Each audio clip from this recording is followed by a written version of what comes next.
What's up, Interweb? RhyQuinn here, and welcome to my team analysis video for week 3 of the CBL. Potentially our final week in the CBL, because if you guys don't know how the CBL works, as I explained in my draft analysis video, basically there's 3 weeks of matches in like pool play, and the top 2 from each division go on to a single elimination tournament to determine the winner.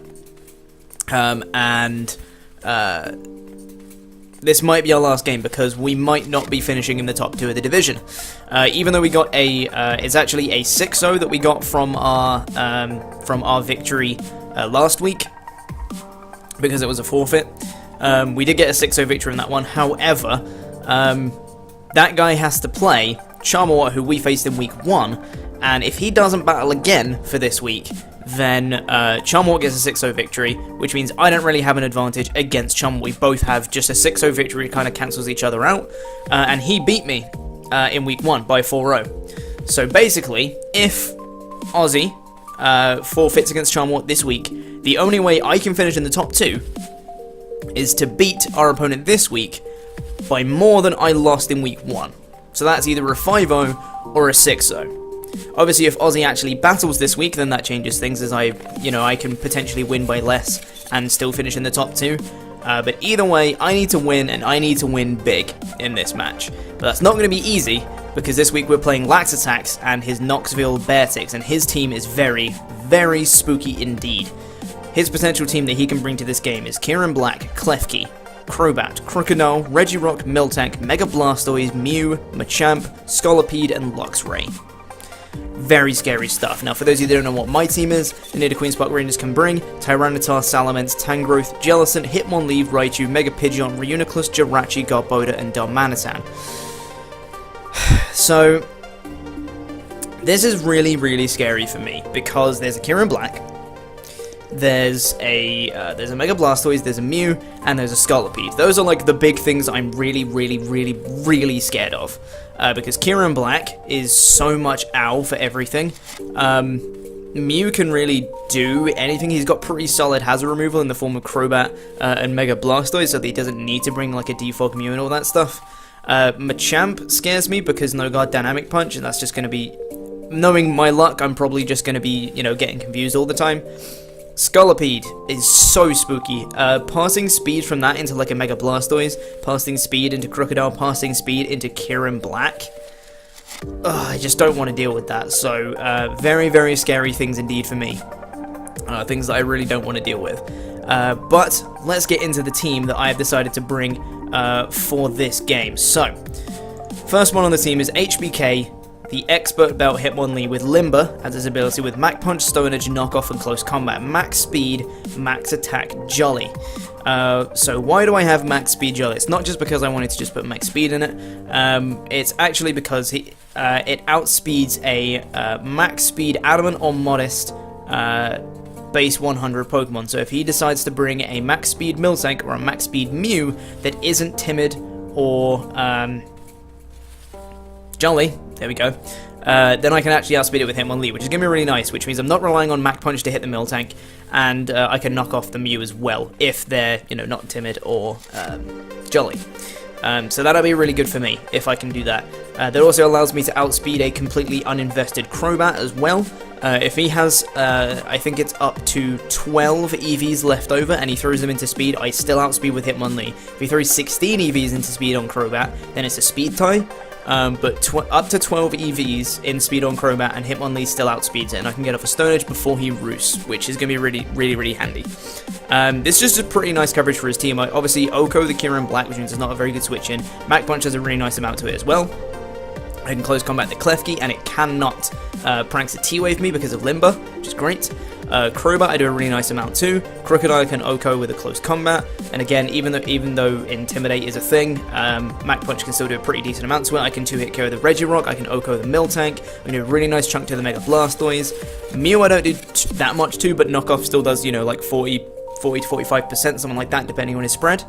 Machamp I can 2-hit KO, Scolipede I can Oko, Luxray I can 2-hit KO, even with Intimidate, so it's a pretty solid mon all in all. It's a very solid wall breaker for this match, and something that I really wanted to bring, and that Mach Punch priority is really going to come in handy for mons like the Kieran Black, the Crocodile, if that's like a Scarf Moxie set and something like that.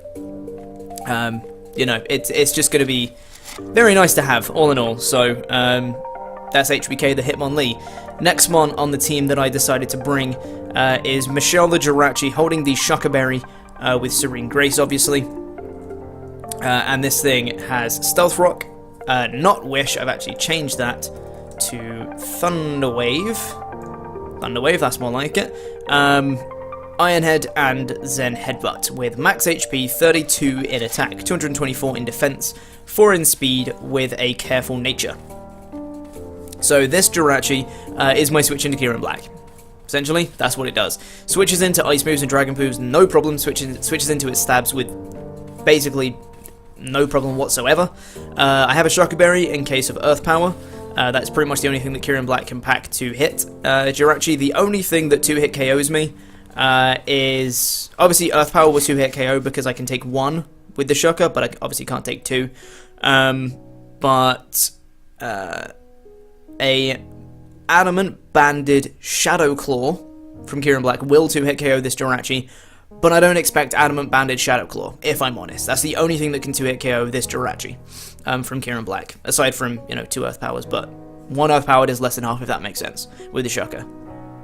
Ironhead is doing a really nice amount to that Kieran Black, doing about half, if it's like a max HP Kieran Black, I'm pretty sure.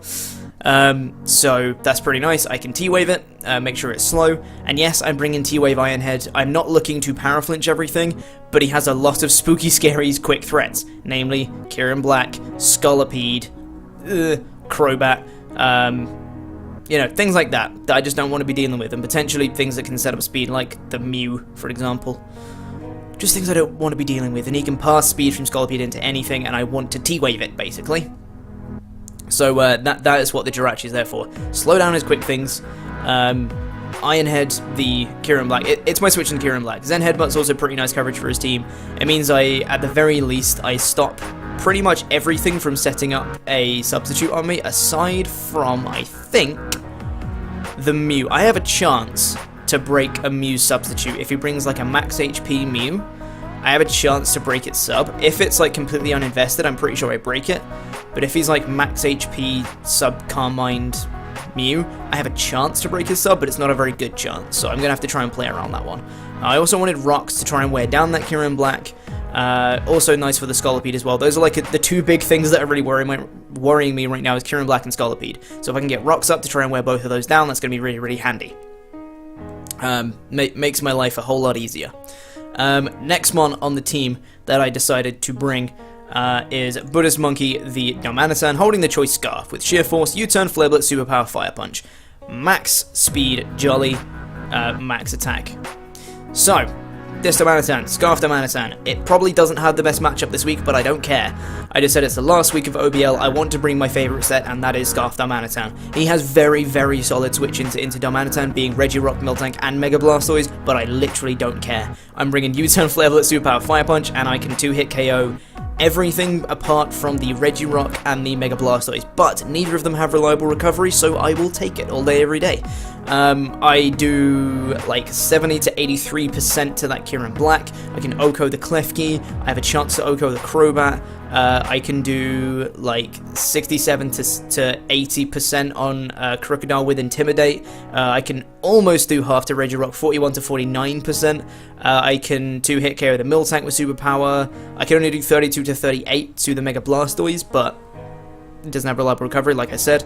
I can 2-hit KO the Mew, can Oko the Machamp, Oko the Scolipede, 2-hit KO the Luxray. So it's just a good mon all in all. It can potentially clean up if I just wear everything down a little bit. You can just clean up at the end. I have max speed Jolly to try and speed tie with a potential Scarf Kieran Black. That's like the only reason I have that. So if Kieran Black Scarfed, I'm at least going to be speed tying with it. So yeah, that's what I've got the Scarf Yamanasan for. Also max speed Scarf Crocodile, so that's fun. Next mon on the team that I decided to bring is Papyrus, the Tangrowth, holding the Assault Vest with Regenerator, Leaf Storm, Knockoff, Ancient Power, and Giga Drain, max HP, max Special Defense, Sassy with 8 in Defense. This is my switch in to Mega Blastoise, pretty much, because Mega Blastoise is pretty spooky. Don't really have a very good switch into that, but this is my switch into Mega Blastoise. Ice Beam does less than half. to this Tangrowth. I believe even from a max special attack modest, I might need to recalculate that, but I believe even from a max special attack modest Mega Blastoise, Ice Beam does less than half to this max specially defensive Assault Vest Tangrowth. So that's fun. And I can reply with a big old Leaf Storm that does 74 to 88% on a max HP Mega Blastoise. So that's pretty nice damage all in all. Also, the coverage that I have on this team allows Tangrowth to not be set up fodder for anything aside from the Miltank, assuming it has Sap Sipper. If it doesn't have Sap Sipper, then I can obviously do a hell of a lot more, and I'm honestly expecting it to have Thick Fat to try and switch into Darmanitan a little bit better, but it might have Sap Sipper, bearing in mind that he does have other switch-ins in the form of Mega Blastoise and Regirock, so he might bring Sap Sipper Miltank to try and deal with that Tangrowth. So if he's not Sap Sipper, Leaf Storm is a 2-hit KO. Well, it does over half, but the second one won't kill. It's probably a 3-hit KO. But if he is Sap Sipper, then I can only do like 90 to 22%, which is not really that good. But everything else on the team, I do at least 25%, so nothing can set up a sub on me, which is great. I'm not about that life. It's not about people setting up subs all over Tangrowth's face. Looking specifically at things like the Kyurem Black and the Mew, things like that, they can't set up subs on me, which is great. So I do just over 25%. I do 26 to 31% with an Ancient Power against the Kyurem Black. So yeah, that's what Tangrowth is there for. Switch into Mega Blastoise. That's pretty much it. Do some solid damage to most things. I can nearly OHKO the Regirock, which is great. I can OHKO the Crocodile. Do a lot of damage to Mega Blastoise, a lot of damage to Machamp, and just get some solid damage off on most things, but its main purpose is just switch into Mega Blastoise and just tank hits for as long as you can, basically. Fifth mon on the team that I decided to bring this week is Shoddy, the Garbodor, with the Shucker Berry, with Aftermath, with Rock Blast, Spikes, Toxic, and Seed Bomb, max HP, 232 in attack, 28 in defense, with an Adamant nature. Okay, so, this Garbodor spread, max HP and 28 in defense, allows me to live a +2 Life Orb Adamant Earthquake from a Scolipede. That's literally Garbodor's job. Stop Scolipede if it sets up a Sword Stance, because he's going to go for an Earthquake against my Garbodor. I resist both of his stabs, being, you know, like Mega Horn Poison Jab if he packs that. I resist both of those, so if he has Earthquake, which I really expect him to, he's going to go for it against Garbodor. I can take that with the Shucker Berry, a +2 Adamant Life Orb Earthquake, I can take it. If there's rocks up, there's like a 56% chance to kill me. But if there's no rocks, I can guaranteed live it. And I can respond with a Rock Blast, which with the attack investment that I have, has a chance to OHKO it from full if I get 5 hits. If it's 4 hits, I kill off the rocks. If it's 3 hits, then it's like a 2-hit KO. If it's 2 hits, then, you know, I'm getting unlucky. But that's what the Garbodor is there for. Unfortunately, it doesn't get a move like Rock Slide, which I really wanted. The best offensive rock move it gets is Rock Blast. I'm just going to double check that.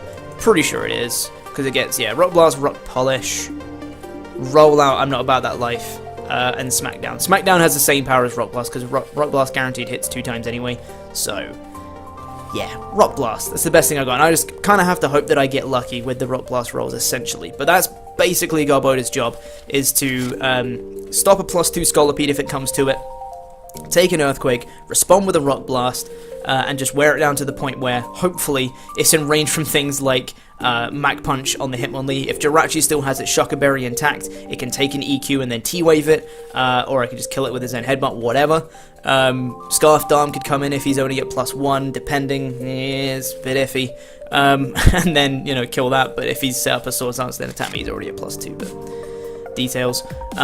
Because Scolipede just absolutely runs through me if I don't have this Garbodor, essentially. If he gets to +1 speed, and then he sets up a Sword Stance, he just wins. If Garbodor isn't around, he just wins. Because he can Poison Jab the Tangrowth, kill it. Poison Jab the Mega Pidgeot, kill it. Poison Jab the Darmanitan, kill it. Has a chance to OHKO the Jirachi with Mega Horn, kill it. And OHKOs the Hitmonlee with a Poison Jab. Done. So, Scolipede is very scary. And, yeah, there's not much I can do about it. The best thing I've got is Garbodor to hit it with a Rock Blast and Jirachi to T-Wave it. But I kind of want to keep the Shucker Berry on Jirachi for Earth Power on Kyurem Black, so Scolipede's very scary. I also have Spikes, because Spikes hurt his team a lot. The only thing that doesn't take Spikes damage is Crobat, and trying to wear everything down is going to be really nice. Seed Bomb to try and hit other things like the Crocodile, the Regirock, the Mega Blasters, just do a bit more damage to those guys. But yeah, there's a few things that kind of stop this Garbodor. Also have Toxic, because the things that stop Garbodor: Miltank, Mew, not Klefki because I can't Toxic that, but Miltank and the Mew. Miltank can pack Heal Bell, yes, or Rest, whatever. But Mew is going to be very nice because it has Synchronized, but Garbodor can't be poisoned. I just want to try and wear stuff down. Wearing down like the Regirock, the Crocodile, Kieran Black, Mew, Mega Blastoise, Luxray, I don't really want to Toxic Luxray just in case it has Guts, but things like that. Wearing those guys down with Toxic is going to be really, really nice. I didn't pack Toxic Spikes because I didn't want to risk things like Guts Machamp, Guts Luxray, Scolipede can absorb them, Crobat is immune and can defog them away, Klefki's immune to them, so I didn't want to pack Toxic Spikes, but I felt like Toxic was a solid option. And I have Aftermath in case something wants to hit me with a contact move and kill me. If, like, for example, he goes for the EQ on his +2 Adamant Life Orb Scolipede, I live the EQ, I get off a Rock Blast and don't kill him, then I'm hoping like he will switch up moves. He won't go for EQ, fearing my switch into Mega Pidgeot, for example, so he'll go for like a Poison Jab to kill me, because I'll be on basically no health. He can go for a Poison Jab to kill me, and then the Aftermath does damage to him, which would be great, and like potentially knock him out. That'd be fantastic. That's why I've got Aftermath. Last but not least, last one on the team that I'm bringing into this game is Darcy the Mega Pidgeot. Obviously holding the Pidgeot type with big pecs, and then No God wants it Megas. Hurricane, Heat Wave, Hidden Power Ground, and Refresh.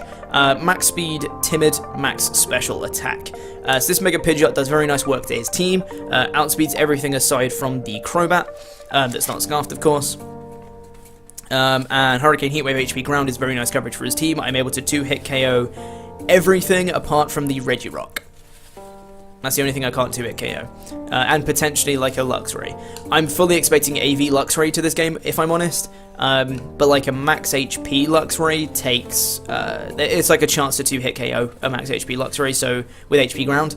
So I would expect an AV Luxray to try and switch into Mega Pidge. He might just bring like a specially defensive Mew to switch into Mega Pidge, honestly, because that does it pretty damn well. So, is what it is. But yeah, it's just pretty nice coverage for his team. And Refresh I have for that Prankster T-Wave on Klefki, so Mega Pidgeot can stay quick. That's pretty much it. If he goes out, if he T-Waves my Mega Pidge, and then switches out into something expecting me to, you know, do whatever, then I can just Refresh on that turn and I'll be quicker than the next thing that comes in, for example. So yeah, that's the Mega Pidge, and that's the team. That's the team for potentially our last game in the CBL. So let me know what you think to this team. Not week 2, week 3. Let me know what you think to this team, and if you have enjoyed this video, make sure to leave a like on the video. Stay tuned for the match that will be coming up tomorrow. And thank you very much for watching, and hopefully I'll see you guys sometime soon. Toodaloo.